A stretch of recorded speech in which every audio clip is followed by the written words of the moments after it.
లంకా దినకర్ మాట్లాడుతున్నారు. ఇప్పుడు ఆ లైవ్ చూద్దాం. ఆరోపణలు చేసిన వ్యక్తి చేసినటువంటి ఆరోపణల మీద ఆ ఆరోపణలను ఎదుర్కొనేటటువంటి వ్యక్తిని పిలిపించి వారికి సంబంధించినటువంటి సంజాయిషిని తీసుకోవాల్సిన బాధ్యత ఉన్నా కూడా దాన్ని తొక్కిపెట్టి ఆగమేఘాల మీద ఆర్డర్స్ జారీ చేసింది ఎలక్షన్ కమిషన్. ఇక్కడే ప్రజలకు కూడా భయాందోళనలు నెలకొల్తున్నాయి. ఏదైతే ఓటు అనేటటువంటి హక్కు ఆయుధంగా ఉన్నటువంటి దాన్ని కాలరాసే ప్రయత్నం చేసినటువంటి జగన్మోహన్ రెడ్డి ఫామ్ 7 నేనే సబ్మిట్ చేశానంటే దాని మీద చర్యలు లేవు. వాస్తవానికి నిబద్ధతతో ముఖ్యమంత్రి గారికి సెక్యూరిటీ ఇస్తూ ఇంటెలిజెన్స్ వ్యవస్థని నడుపుతున్న ఇంటెలిజెన్స్ చీఫ్ని అక్కడి నుంచి ఆయన్ని ఆగమేఘాల మీద ట్రాన్స్ఫర్ చేసేటటువంటి ప్రయత్నం చేశారు.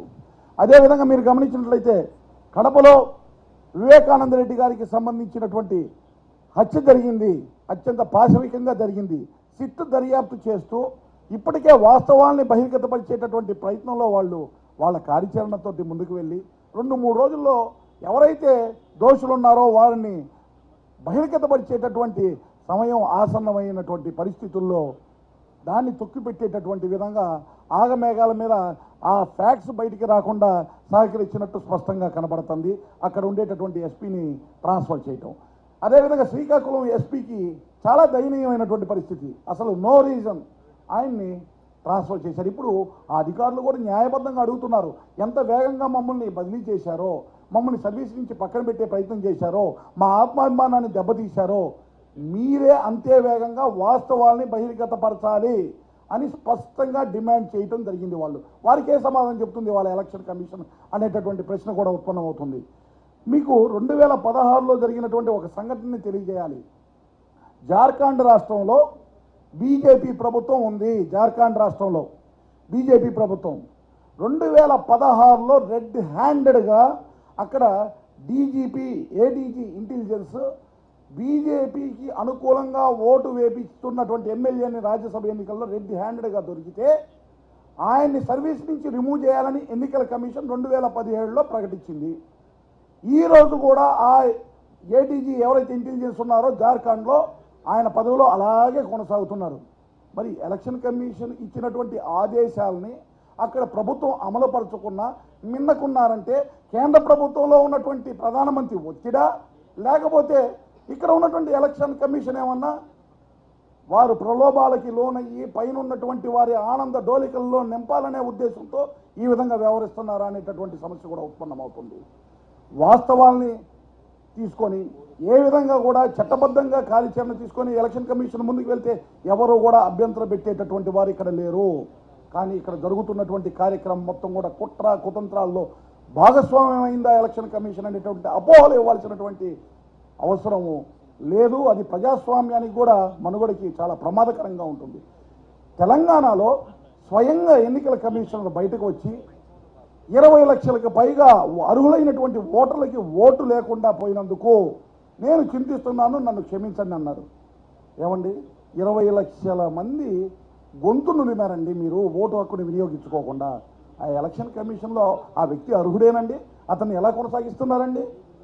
ఇంత దౌర్భాగ్యమైనటువంటి పరిస్థితుల్లో, ప్రమాదకరమైన పరిస్థితుల్లో భారత ప్రజాస్వామ్యాన్ని నెట్టివేయబడుతుంటే, రాజ్యాంగ హక్కుల్ని పట్టపగలే కూని చేయబడుతుంటే చూస్తూ చోద్యం చూడటానికి తెలుగుదేశం పార్టీ సిద్ధంగా లేదు.